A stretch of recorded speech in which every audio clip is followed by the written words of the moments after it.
Hello बच्चों, एक बार फिर मैं आलोक कुमार आप सभी का आलोक फिजिक्स क्लास में स्वागत करता हूं। तो जैसा कि बच्चों आप सभी ने 11th क्लास के सारे वीडियो को देखा होगा और अच्छी तरह से उसे प्यार भी दिया होगा बच्चों, और आप लोग बहुत सारा नॉलेज भी गेन किए होंगे। तो वो वीडियो की समाप्ति के बाद बच्चों आज हम चाह रहे हैं कि आप लोगों को कुछ 12th के विषय में, है कि नहीं, 12th क्लास से रिलेटेड जितने भी इम्पोर्टेंट टॉपिक्स हैं या फिर आप लोगों की किताब में जो भी तरह के इम्पोर्टेंट टिप्स दिए हुए रहते हैं या फिर आप लोगों को उसके थ्योरी को समझना है या जानना है, तो आज मैं शुरुआत करने जा रहा हूँ, है ना, 12th क्लास से संबंधित वीडियो बनाने के लिए। तो आज इस वीडियो को आज आप लोग अच्छी तरह से प्यार दें बच्चों। तो आज मेरा फर्स्ट डे है 12th क्लास का, जिसके वजह से आज आप लोग कह सकते हैं कि ये एक छोटा सा इंट्रोडक्शन क्लास भी है, जिसके विषय में सिर्फ हम लोगों को ये जानना है कि हम लोगों को पढ़ना क्या है। ठीक है, 12th क्लास में हम लोगों को बेसिकली पढ़ना क्या है, 12th क्लास में हम लोगों को पढ़ना क्या है। ठीक है, तो 12th क्लास में ये तो बोर्ड एग्जाम भी होता है बच्चों, 12th क्लास से संबंधित आप लोग जानते ही हैं। तो इसमें सबसे पहला जो आप लोगों का टॉपिक्स आता है बच्चों, उसको हम लोग कहते हैं स्थिर वैद्युतिकी कहते हैं। क्या कहते हैं उसको? स्थिर वैद्युतिकी, है ना, स्थिर वैद्युतिकी कहते हैं। इसको इंग्लिश में हम लोग इलेक्ट्रोस्टैटिक भी कहते हैं, इलेक्ट्रोस्टैटिक्स भी कहा जाता है। ठीक है, उसके बाद आता है विद्युत धारा। उसके बाद क्या आता है? विद्युत धारा, जिसको हम लोग इलेक्ट्रिक करंट कहते हैं। क्या कहते हैं? इलेक्ट्रिक करंट भी कहते हैं। ठीक है, और तीसरा नंबर में जो आता है उसको हम लोग कहते हैं प्रकाशिकी। क्या कहते हैं? प्रकाशिकी कहते हैं, जिसको ऑप्टिक्स भी कहा जाता है। ठीक है, ऑप्टिक्स कहते हैं। उसके बाद जो आप लोग से संबंधित जो इंपॉर्टेंट टर्म्स है उसको हम लोग कहते हैं मॉडर्न फिजिक्स।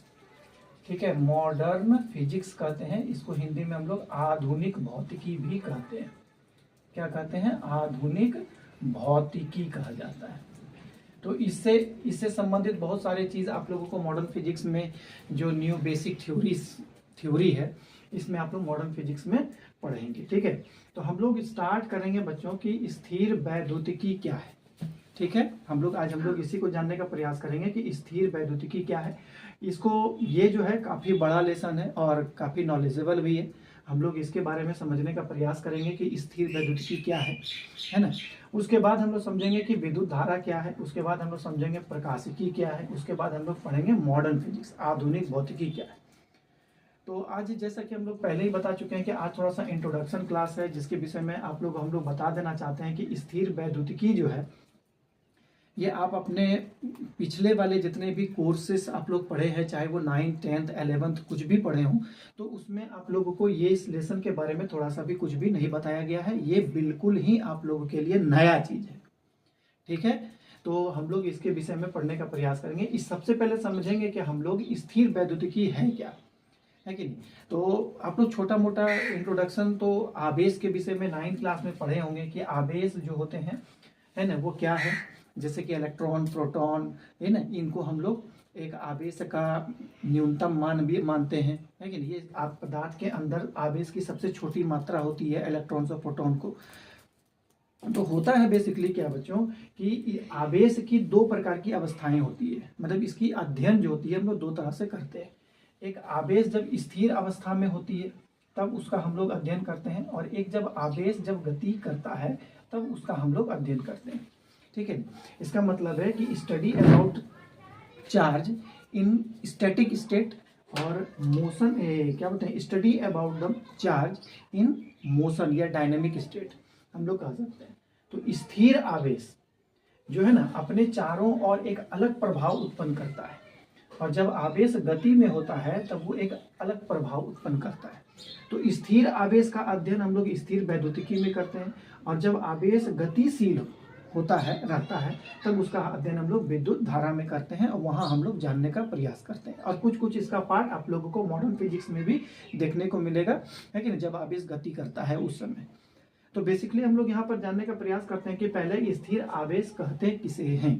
ठीक है, तो हम लोग इसी के विषय में हम लोग पढ़ने का प्रयास करेंगे कि स्थिर आवेश क्या होता है। तो चलिए हम लोग जानने का थोड़ा प्रयास करते हैं कि स्थिर आवेश क्या होता है, स्थिर वैद्युतिकी क्या होता है। ठीक है, तो यहाँ पर हम लिखते हैं स्थिर वैद्युतिकी। स्थिर वैद्युतिकी, स्थिर वैद्युतिकी।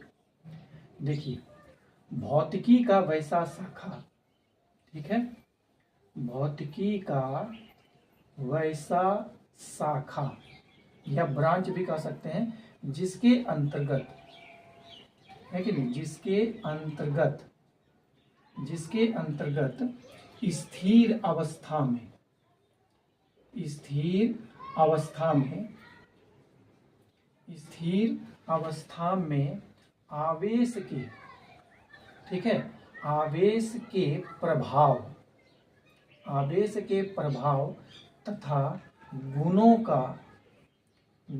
का अध्ययन किया जाता है ना, अध्ययन किया जाता है। क्या कहलाता है? स्थिर वैद्युतिकी कहलाता है। स्थिर वैद्युतिकी कहलाता है। ठीक है बच्चों, स्थिर वैद्युतिकी कहलाता है, मतलब भौतिकी का वैसा शाखा जिसके अंतर्गत स्थिर अवस्था में आवेश के प्रभाव तथा गुणों का अध्ययन किया जाता है, उसको हम लोग कहते हैं स्थिर वैद्युतिकी। मतलब इसके अंतर्गत हम लोग क्या करते हैं कि आवेश जब स्थिर रहता है, ठीक है, तब उसका प्रभाव क्या क्या होता है, उसका गुण क्या क्या होता है, उसके बारे में हम लोग यहाँ पर अध्ययन करते हैं। ठीक है, अब हम लोग यहाँ पर एक नया वर्ड आप लोगों को देखने को आया होगा बच्चों, शायद आप लोग सुने भी होंगे और नहीं भी। ये आवेश क्या होता है, ये आवेश जो होता है इसके विषय में हम लोग जानने का प्रयास करेंगे। ठीक है, तो आवेश जो होता है बच्चों, जिसको इंग्लिश में हम लोग क्या कहते हैं, चार्ज कहा जाता है, ये क्या होता है, इसके विषय में आप लोग थोड़ा सा जानने का प्रयास करें कि चार्ज क्या है। ठीक है, तो पदार्थ का आप लोग काफ़ी अध्ययन कर चुके होंगे और जानते भी हैं।